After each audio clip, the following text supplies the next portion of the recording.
Hey, so Sonic is kinda weird, right? But sometimes he's not weird because he's just a huge weirdo. He's weird because of the situations and games he finds himself in. Like, I'm sure this guy's first choice of adventure wasn't to put on knight's armor and run around with a sword in a medieval fantasy book while, the real world goes on existing without him. Follow me. But there he is, and it feels kinda weird because, like, what is he doing there? He kinda conflicts with the whole vibe, don't he? Well, I got to thinking, I've heard of some really strange Sonic crossover games, specifically on the mobile market, and I wanted to see which one of these was the absolute weirdest, and I think I have found that answer. So join me as we go through the top 7, no wait, there's 8 of them. The top 8 weirdest Sonic mobile crossovers. Yeah, don't worry, I can count, I just, don't do it well. Oh, but hey, before we do that, if you want to see some, like, gameplay commentary content, or maybe some live streams, you can check out my other 2 channels by either checking out my channel's homepage, or clicking the cards in the video right here. I upload a video every single day on the gaming channel, it's a party, dude. Here is the least weird of the weirdest Sonic mobile crossovers. It is a Puyo Puyo Match 3 game that looks a little bit like Candy Crush. Now, on its own, this isn't that weird. In fact, Sonic and Puyo crossover has happened in the past. For instance, Dr. Robotnik's Mean Bean Machine is actually just Puyo Puyo reskinned. And in Puyo Puyo Tetris 2, I believe Sonic is a playable character, maybe through DLC, I have to look that up. And then, of course, there's the fact that Sega actually owns Puyo Puyo and Sonic, so this isn't really that weird of a crossover, but it is still just Sonic in a very small square on your screen while you try to match colors and make chain reactions, and I think they play, like classic City Escape over this part of the game, so it's like, wow guys, look, it's a Sonic crossover! Whoa, whoa, whoa! This crossover looks like Sega doesn't own Sonic or something. It's like they gave them one song and like a Sonic PNG, sort of like Square Enix did for Smash Brothers, whole cloud situation.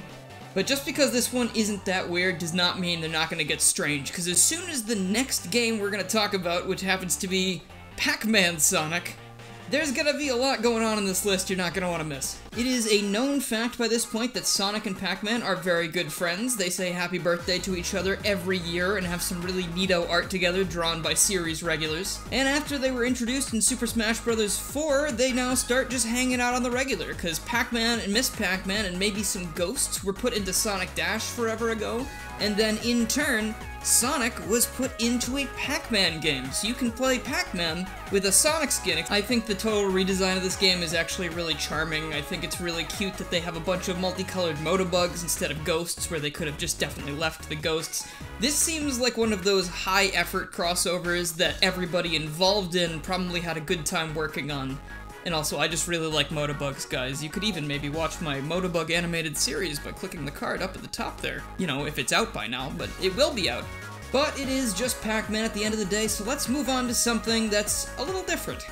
Kart Rider Rush is not something that I knew about before I wanted to make this video, and it's basically a generic-looking racing game that adds in some Sonic content, such as a playable Sonic and some Sonic aesthetics for your little custom character. I'm not trying to start any wars here by saying this, though. I haven't played this game, and I haven't played Mario Kart Tour in a very long time, but somehow this looks a little bit more fun to play and a little bit more involved than Mario Kart Tour, and of course in this one, they're not asking you to pay $40 to spare Diddy Kong's life, which in my opinion is a plus.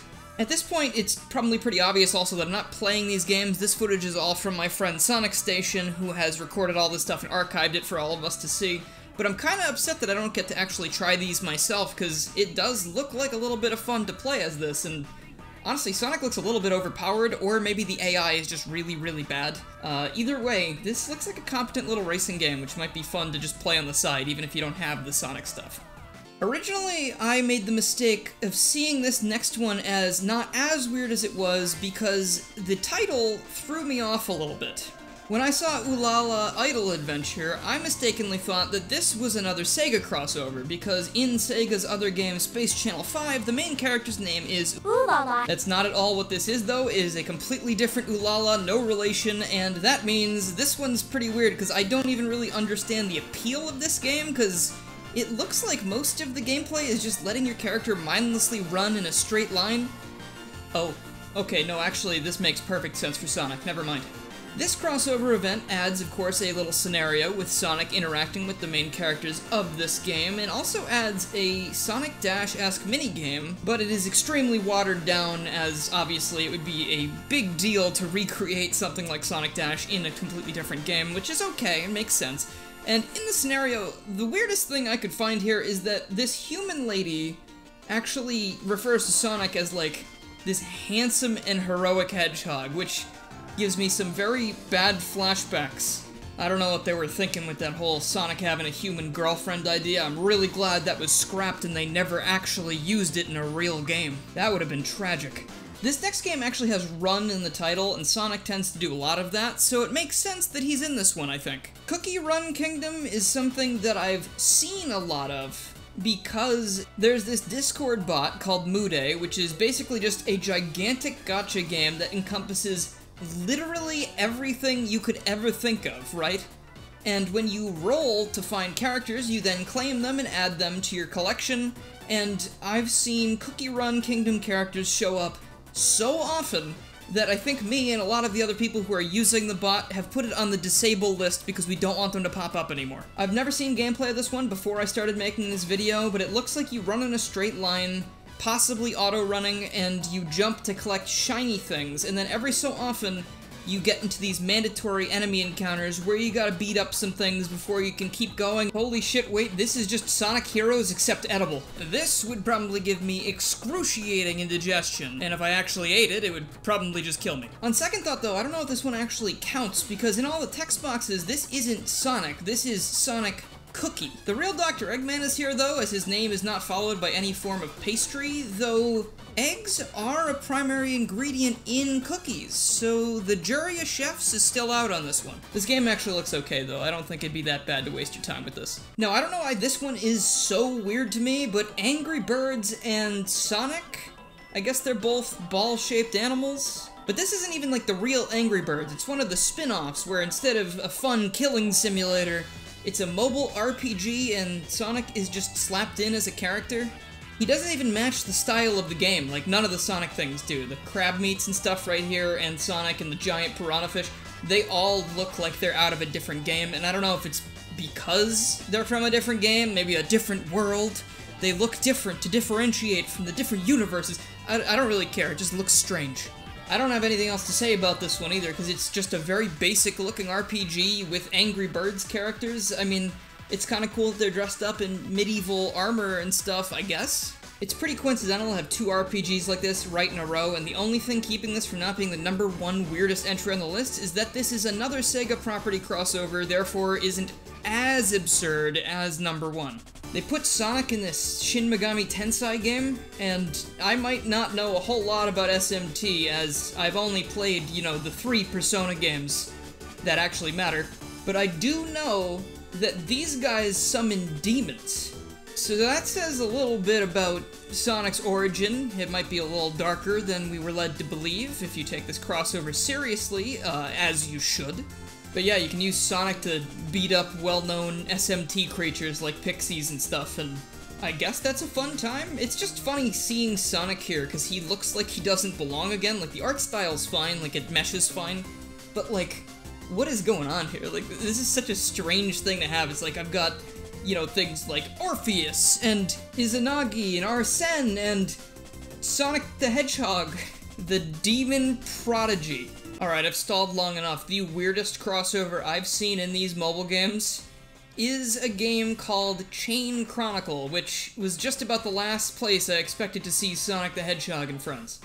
What's typically a very nice fantasy-looking game with decent enough looking gameplay, I have no idea what's going on because it's all in Japanese, Sonic and friends are just dropped into this using existing PNGs, and he sticks out like a sore blue thumb. They match up with the in-battle models a little bit better, but they also kind of look like a funky, like, Baby Sonic, Big Head mode characters. And I'm sorry, there's just something about seeing these guys next to these, like, really nicely stylized characters that just kind of almost pisses me off, because, like, this game looks nice. And I don't think many of these characters have multiple portraits, they just have the one. So why don't you just bite the bullet and draw a portrait for Sonic, Tails, and Knuckles to match your style a little bit better? Like, they must have had the resources for that, or maybe part of the deal was that they were just supposed to use what Sega supplied to them. I don't know. I have no idea how these things work. Feels like it was a little bit of a missed opportunity.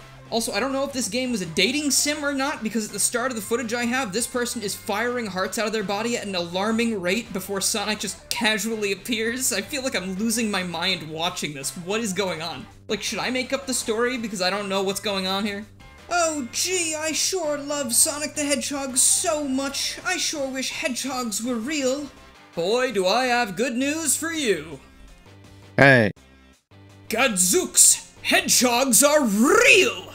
Actually, you know what? Now I'm invested. Hello, my friends. That is all for this video today. I hope you enjoyed this sort of return to style a little bit. I had a lot of fun writing this one and, you know, just getting all the voice stuff ready. Huge thank you to my friend Sonic Station, who provided all of this footage and is always a huge help in researching these things. The dude goes above and beyond, for real. Please check out his channel up there. And if you like this video and you haven't already, please make sure you subscribe, click the bell, follow my Twitter, and join the Discord to keep up with more Sonic and other things that aren't Sonic, because I do a lot of things. I'd also like to give a huge thank you to my current supporters, who are Brady Hilkemeyer, Mimic, Noah Wizbios, Minty, Scratch Attack 64, Danny Lee Dauber, Dax, Ty Little Tech Guy, Jeremy, Crystal, Chaos, Dork in a Hat, Mega Traffic Cone, and on Patreon we have Noah Wizbios again, and John the Real Wawa Luigi. Thank you guys so much for the support, it really means a lot, and thank you also to everyone in the $1 tiers, which also helps a lot. If you'd like to become a member of the channel yourself, you can click the join button below the video, and you will get access to, I think, 23 members-only videos, and you'll get shoutouts at the end of the video. But that's it for me for this week. I hope you had a good time, and I'll see you all next time.